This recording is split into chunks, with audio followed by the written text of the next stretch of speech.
Pour faire évoluer son organisation de test vers un pilotage par la valeur, la première chose qui va être importante, c'est le rôle du management. Le rôle du management va permettre déjà de prendre conscience de la situation actuelle, de l'état de maturité actuel, pour pouvoir définir la vision en termes de transformation et en termes de qualité. Quelle cible veut-on atteindre en termes de qualité?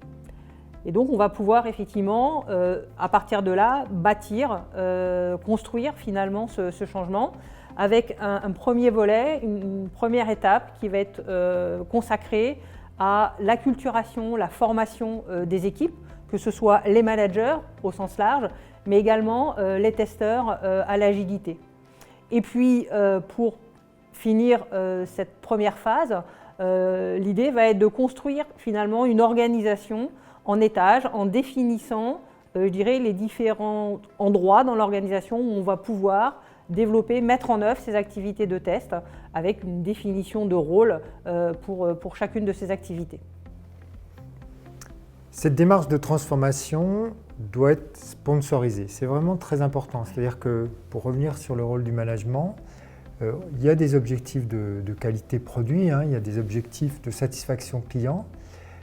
L'importance des pratiques de test, l'importance d'intégrer la démarche de test de bout en bout doit être finalement comprise à plusieurs niveaux de l'entreprise, de telle façon que cette démarche puisse être poussée, structurée, valorisée. Et ça, c'est effectivement le point de départ. Alors, on peut rajouter que ce point de départ peut tout à fait être, je dirais, initialisé dans la formalisation d'une politique de test qui va être partagée avec l'ensemble des parties prenantes de l'organisation. C'est ça. Et qui donne finalement un objectif commun, qui aligne les différents contributeurs. La deuxième phase, ça va être de prendre conscience du changement au niveau RH, de l'impact de ce changement au niveau des personnes. Il va falloir repenser les carrières, accompagner les personnes dans ce cursus de formation, dans la mise en place de coopération, de communautés de pratique pour qu'elles puissent échanger, à seule fin qu'ils puissent retrouver leur place dans cette nouvelle organisation qui est vraiment un changement culturel pour beaucoup d'organisations.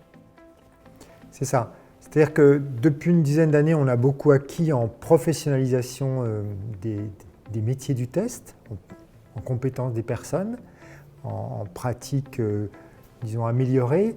Et ça on doit construire là-dessus. Donc c'est important. C'est-à-dire qu'on a vu des cas où finalement, d'une certaine façon, on avait perdu parce que dans la transformation, dans une dimension équipe agile, les savoir-faire qui étaient celles de l'équipe de test disparaissaient. Et ça, c'est une grave erreur. Donc dans cette transformation, puisque c'est de ça dont on parle, où le rôle des testeurs est important, il faut capitaliser sur des savoirs tout en faisant évoluer la façon, évidemment, les savoirs, les compétences et les mises en œuvre. C'est ça, l'adaptation en fait de ces compétences à l'agilité.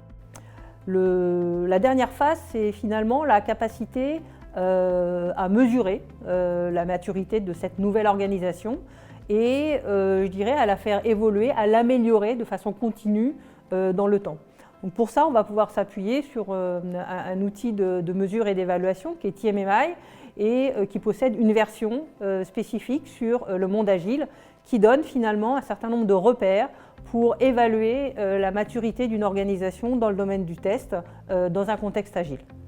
Oui. C'est effectivement très important à avoir les bons indicateurs, avoir les bons métriques, les partager, les faire en équipe et puis finalement se donner des objectifs partagés de progrès. Absolument. Alors, c'est vrai, on dit souvent que quand on change d'organisation, il y a une phase de communication, on communique le changement et puis ça y est, on change. L'évolution des organisations vers cette agilité ou agilité à l'échelle ne va pas se faire sur un one-shot, quoi. C'est quelque chose qui va prendre du temps et qui va se mettre en place par étapes. Et c'est dans ce cadre-là qu'on doit mettre en place cette amélioration continue du fonctionnement de l'organisation et de l'efficience des tests.